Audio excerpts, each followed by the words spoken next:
दुनिया के सबसे अमीर इंसान के इकलौते बेटे होने की पहचान छिपाकर मैं एक महिला सीईओ के साथ सच्चा प्यार निभा रहा था। तभी जब मैं उसे अपनी असली पहचान बताने वाला था, मैंने उसकी सहेलियों को मेरे सामने फ्रेंच में बात करते सुना। तुम्हारी जल्द ही घर वालों की पसंद से शादी होने वाली है, तो हाथ में पकड़े इस छोटे बॉयफ्रेंड का क्या करोगी? इससे ब्रेकअप करोगी? ये वांशुआंग ने हाथ में पकड़े वाइन ग्लास को हल्के से घुमाते हुए कहा। नहीं, मैं उसे बहुत पसंद करती हूं, लेकिन उसका परिवार बहुत गरीब है। उसे अपने साथ लेकर घूमना अच्छा नहीं लगेगा। वही मेरा सच्चा प्यार है। शादी के बाद भी मैं उससे सब कुछ छिपाकर उसे बाहर रख सकती हूं। वे लोग इतनी बेफिक्री से बातें कर रहे थे क्योंकि उन्हें लगता था कि मैं गरीब हूं और फ्रेंच समझ ही नहीं सकता। लेकिन उन्हें क्या पता, मुझे सब कुछ साफ साफ समझ आ रहा था। असल में जब वह मेरे साथ जिंदगी भर साथ रहने की कस्में खा रही थी, उसी वक्त उसने घर वालों की तय की हुई शादी भी स्वीकार कर ली थी। मैं बहाना बनाकर वॉशरूम गया और तुरंत घर फोन किया। मम्मी पापा, मैंने फैसला कर लिया है। मैं वापस आकर फैमिली बिजनेस संभालने के लिए तैयार हूं। बेटे के आखिरकार मान जाने पर मेरे माता पिता खुशी से झूम उठे। फिर उन्होंने पूछा, तुम्हारी गर्लफ्रेंड भी तुम्हारे साथ वापस आएगी? मैंने धीमी आवाज में कहा, नहीं, मैं उससे ब्रेकअप करने वाला हूं। 1 हफ्ते के अंदर यहां का सब कुछ खत्म कर दूंगा।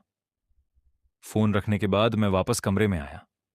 अंदर का शोर मुझे देखते ही कुछ पल के लिए शांत हुआ, लेकिन मैंने ऐसे दिखाया जैसे कुछ हुआ ही नहीं और चुपचाप वांशुआंग के पास जाकर बैठ गया। उसने मेरी तरफ देखा और पूछा, इतनी देर तक फोन पर क्या बात कर रहे थे? तभी किसी और ने फ्रेंच में सवाल कर दिया, वांशुआंग दीदी, तुम और जियांग युबाई शादी कब कर रहे हो? मेरा हाथ ग्लास पर और कस गया। वांशुआंग ने बिना किसी घबराहट के फ्रेंच में जवाब दिया, घर वालों ने तारीख तय कर दी है, करीब आधे महीने बाद शादी है। यह सुनते ही सबकी नजरें मेरी तरफ घूम गईं। उसकी एक सहेली ने पूछा, अगर तुम्हारी शादी जियांग युबाई से हो गई तो गु शिंगे का क्या होगा? उससे ब्रेकअप करोगी? वान शुआंग ने सिर हिलाया, थोड़ा सा वाइन पिया और बोली, शादी तो सिर्फ परिवार को जवाब देने के लिए है। मैं प्यार सिर्फ गु शिंगे से करती हूं। इतना सुनते ही पूरा कमरा हंसी मजाक से गूंज उठा। वान शुआंग दीदी, तुम तो सच में प्योर लव के चक्कर में पड़ गई हो। इतनी बड़ी स्टेटस डिफरेंस के बावजूद तुम उसे लेकर इतनी सीरियस हो। वह मेरी तरफ मुड़ी। उसकी आंखों में प्यार साफ दिखाई दे रहा था, जैसे बिना कुछ कहे ही उसने सबका जवाब दे दिया हो। तभी किसी ने मजाक में पूछा, लेकिन क्या इसे सच में फ्रेंच समझ नहीं आती? बाकी सब जोर जोर से हंसने लगे। घू शिंघे के परिवार की हालत देखी है? उसके पास फॉरेन लैंग्वेज सीखने के पैसे कहां से आएंगे? चिंता मत करो, उसे कुछ समझ नहीं आ रहा होगा। उनकी हंसी मेरे कानों में गूंज रही थी, लेकिन किसी को नहीं पता था कि मैं हर एक शब्द समझ रहा था। मैंने अपनी असली पहचान कभी नहीं बताई थी, क्योंकि मैं कोई गरीब लड़का नहीं था। मैं दुनिया के सबसे अमीर परिवार का इकलौता बेटा था। 5 साल के रिश्ते में वान शुआंग ने मेरा बहुत ख्याल रखा था, बस उसने कभी मुझे अपने परिवार से नहीं मिलवाया। शुरुआत में मुझे लगा कि शायद वह हमारे स्टेटस डिफरेंस को लेकर परेशान है, क्योंकि उसका परिवार हाइचिंग का एक बहुत बड़ा अमीर घराना था। इसीलिए मैंने फैसला किया था कि मैं उसे अपनी असली पहचान बता दूंगा। मैं दुनिया के सबसे अमीर इंसान का बेटा था, लेकिन हमेशा माता पिता की दौलत और सुरक्षा के पीछे नहीं जीना चाहता था, इसलिए अपनी पहचान छिपाकर बाहर निकला था। लेकिन 3 दिन पहले उसकी स्टडी रूम में मुझे एक लाल रंग का वेडिंग इनविटेशन मिला। दूल्हे का नाम था जियांग परिवार का बेटा और दुल्हन थी खुद वानशुआंग।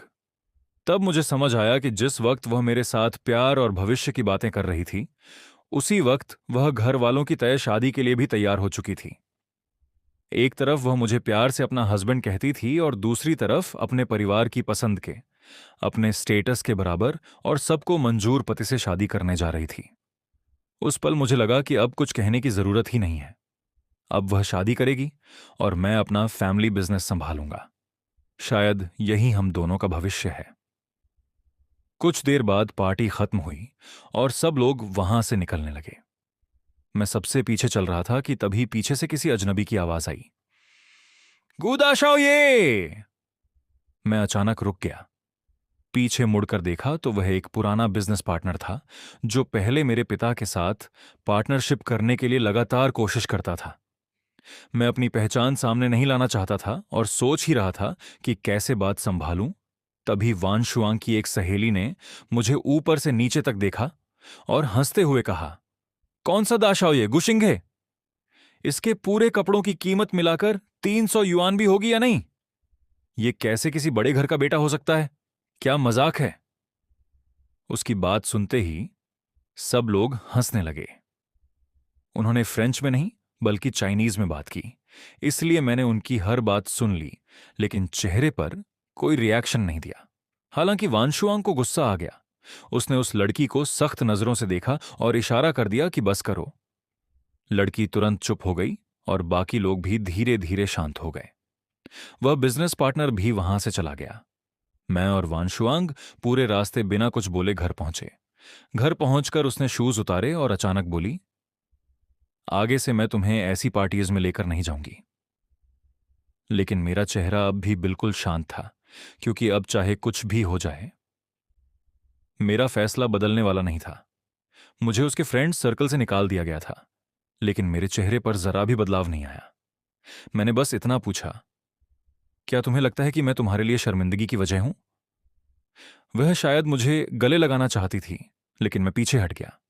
वह बेबस होकर बोली, तुम क्या सोच रहे हो? मैं बस नहीं चाहती कि तुम्हें किसी के सामने बेइज्जती सहनी पड़े। लेकिन हमारे बीच स्टेटस का फर्क है। आगे भी ऐसी सिचुएशंस आती रहेंगी। क्या तुम्हारे घर वालों ने तुमसे शादी के लिए कभी दबाव नहीं डाला?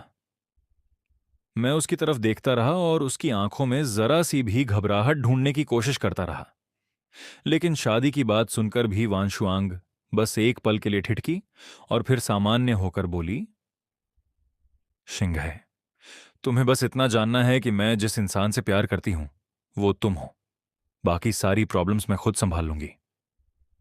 अगर मैं ध्यान से नहीं देखता तो शायद मुझे उसके अंदर कुछ भी अजीब नजर नहीं आता। इतना कहकर वानशुआंग वॉशरूम में चली गई। मैं चुप रहा, लेकिन मन ही मन सोचने लगा, तुम्हारा वो सॉल्यूशन यही है ना? घर वालों की बात मानकर एक से शादी करना और दूसरे को बाहर छिपाकर रखना।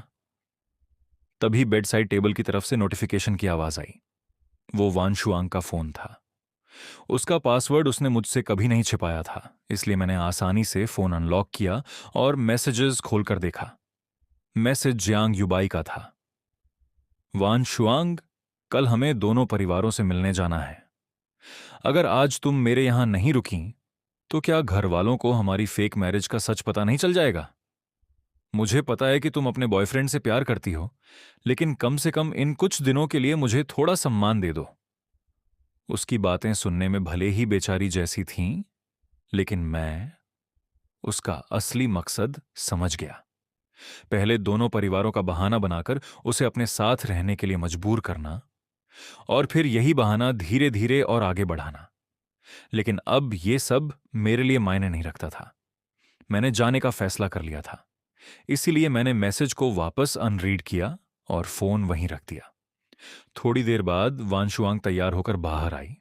उसने फोन उठाकर देखा और फिर मेरी तरफ देखकर बोली, शिंघे, कंपनी में अचानक जरूरी काम आ गया है, मुझे अभी जाना पड़ेगा। आज रात मैं वापस नहीं आऊंगी, तुम अकेले आराम से सो जाना। वह जल्दी में थी, इसीलिए उसने मेरे रिएक्शन पर ध्यान नहीं दिया। उसे यह भी पता नहीं चला कि पहले जब भी वह घर से निकलती थी, मैं उसे डोर तक छोड़ने जाता था और शिकायत करता था कि मेरे लिए थोड़ा और टाइम निकालो। लेकिन आज मैंने उसे रोकने की जरा भी कोशिश नहीं की। मैं बस उसे जाते हुए देखता रहा। उसके जाने के कुछ ही देर बाद मेरे फोन पर एक मैसेज आया, बस तुम एक बार कह दो, वानशुआंग फिर मेरे पास आ जाएगी। कल हम दोनों परिवारों से मिलने वाले हैं। जब हमारी सच में शादी हो जाएगी तब तुम क्या रह जाओगे? एक ऐसा लवर जिसे दुनिया के सामने स्वीकार भी नहीं किया जा सकता। जियांग युबाई के शब्द बहुत कड़वे थे, लेकिन उससे भी ज्यादा दर्द इस बात का था कि जिस इंसान को मैंने पूरी जिंदगी अपना समझा था, उसी ने किसी और को मुझे चोट पहुंचाने का मौका दिया था।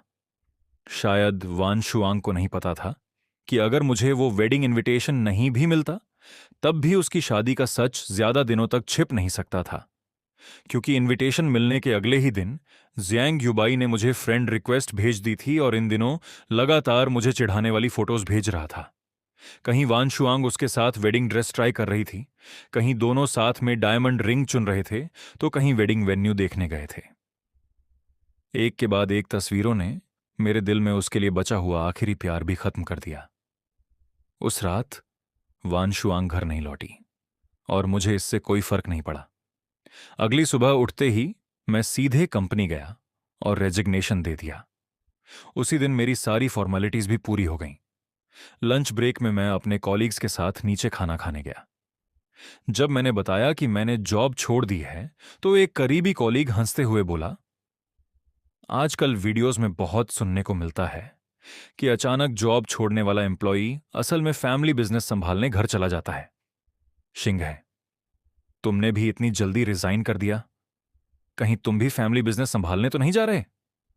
उसने ये बात बस मजाक में कही थी, लेकिन मैंने हल्के से सिर हिलाकर कहा, हां, फैमिली बिजनेस संभालने जा रहा हूं। सब लोग एक पल के लिए चौंके और फिर जोर जोर से हंसने लगे। उन्हें लगा मैं मजाक कर रहा हूं। मैंने भी मुस्कुराकर कुछ नहीं समझाया।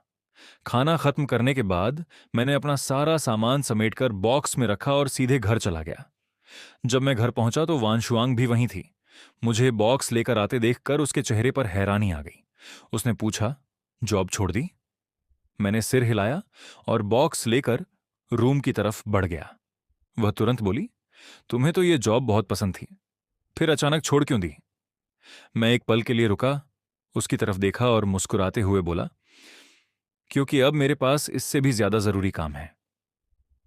मेरी बात सुनकर उसने ज्यादा सवाल नहीं किए, बस बोली, काम बहुत थका देने वाला था, रोज इतनी मेहनत करते थे, मुझे तुम्हें देखकर बहुत बुरा लगता था। शिंग है, तुम्हें पता होना चाहिए कि मैं तुम्हारा खर्च उठा सकती हूं।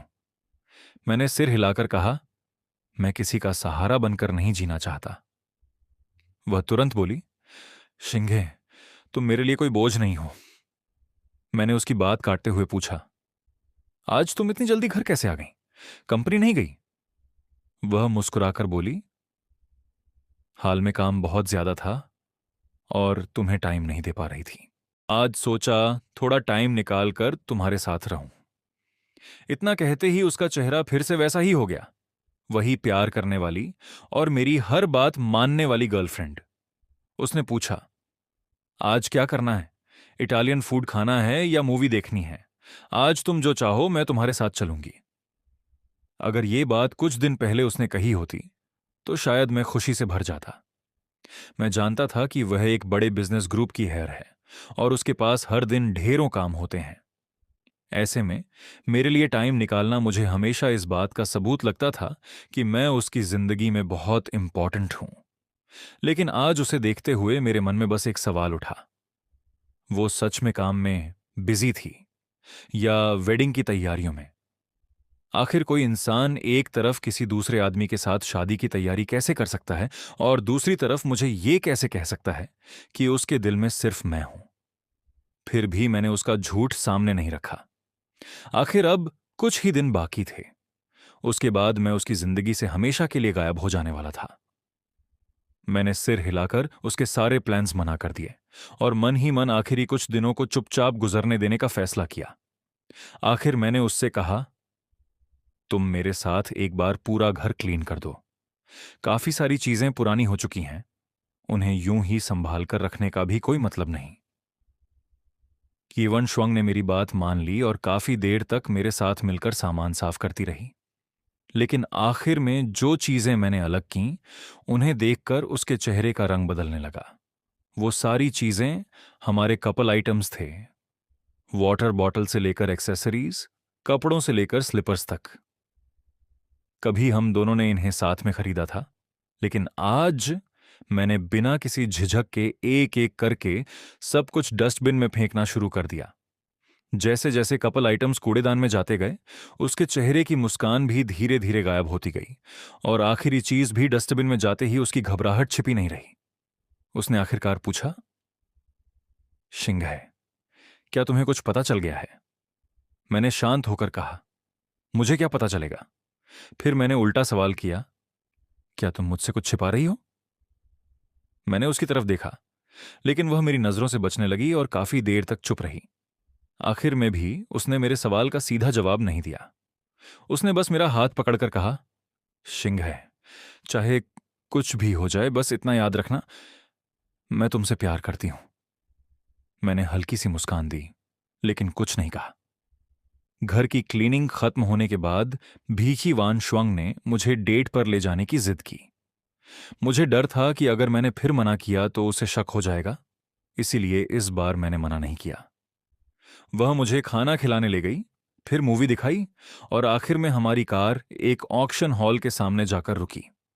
हम अंदर जाने ही वाले थे कि तभी एक बेहद स्टाइलिश सूट पहना हुआ आदमी हमारी तरफ बढ़ता हुआ नजर आया